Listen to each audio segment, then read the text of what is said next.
What's going on, you guys? I just set up my first vintage booth. This is the first one I've done in my hometown, so we're gonna see how it goes. I've only been set up for like an hour and we've already had 4 sales, so it's looking like it's gonna be pretty good, but y'all tag along and we'll see how it goes.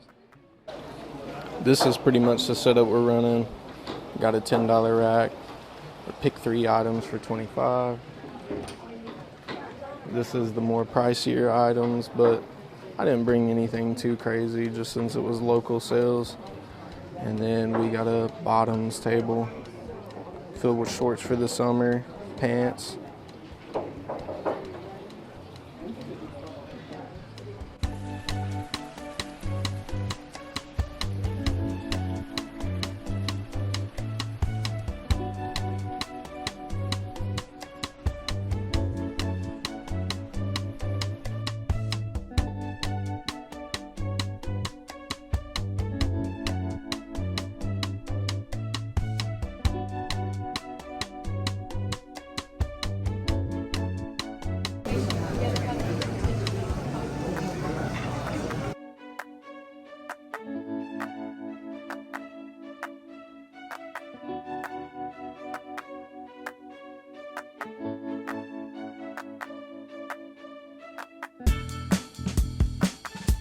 So what's going on, you guys? Last weekend I had the opportunity to set up my first vintage pop-up. My friends over at Walnut Hill Coffee Company were nice enough to let me set up a vintage booth in their shop. And if you don't know, their coffee shop is one of the most elegant restaurants in town. They have amazing coffee, amazing food, and amazing aesthetics going on in their shop. Their layout is minimalistic with like this touch of rustic feeling in there, which makes it the perfect shop to host a vintage pop-up in. And this was really my first in-person pop-up, so I didn't know what to expect going into this. All I had in mind was to set up 2 racks and a table. One rack, I guess you consider it kind of the pricier rack because it was priced accordingly to other comparisons. Then I decided to make a $10 rack with more affordable pieces on it. It was either $10 a piece or you could get 3 items for $25. Since I'm in a smaller town and I didn't really know the popularity of vintage in my town, I figured this one would be my cash cow and just keep sales running in all day. Then I had a table that was just filled with vintage bottoms. It included like some vintage Levi's, some Carhartt pants, and some vintage shorts. As I expected, I sold a lot of items from the $10 rack and the table, but what I didn't expect is I sold almost 75% of my inventory that was on the pricey rack. So overall, the sale did really well, and honestly, it was just a good time in general. I really enjoyed talking to people in my hometown and seeing what kind of vintage items they were wearing. And now the cool thing is when I go out, I get to see people wearing the items that I picked out for my shop, so it's just overall pretty cool. I definitely want to plan some more events like this in the future, so if you're local to Tennessee, be sure you're following my Instagram down below because that's where I like to post and advertise these things. Also, I want to give a big shout out to Krista, Chuck, Rob, and Karen over at the coffee shop. I really appreciate you guys for letting me set up. Also, a big shout out to their employees because they were super nice and even supported by buying items from the shop. Also want to give a big shout out to my fiance for helping me set up and hanging out the whole day. And big shout out to my friends who came through and supported, and even the complete strangers that came through and supported. That was another cool thing about setting up an already popular location, is I had people who I'd never met before support my shop. Now that we got that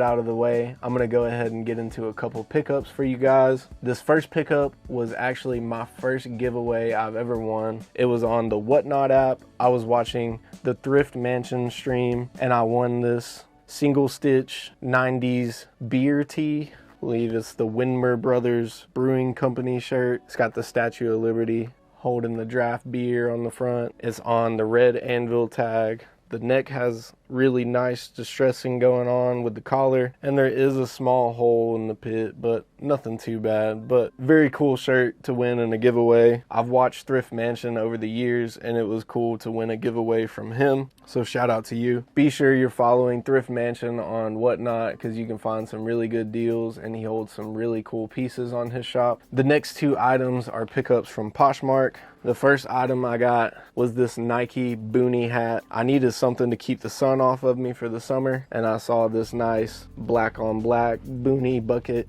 with the string attached, and I went ahead and picked it up. This was only $10. Great steal for this hat. And for the last item, we have a heater. I was able to pick up this Shaq and Kobe tee. It was in a live auction on a Poshmark Live, and I was able to pick this up for $25. I believe it is early 2000s, cut tag, so I can't really tell when it's from, but this one is super nice. I love the graphic on the front. No back hit, but nonetheless, still a super cool shirt. And I couldn't believe to pick this one up for $25.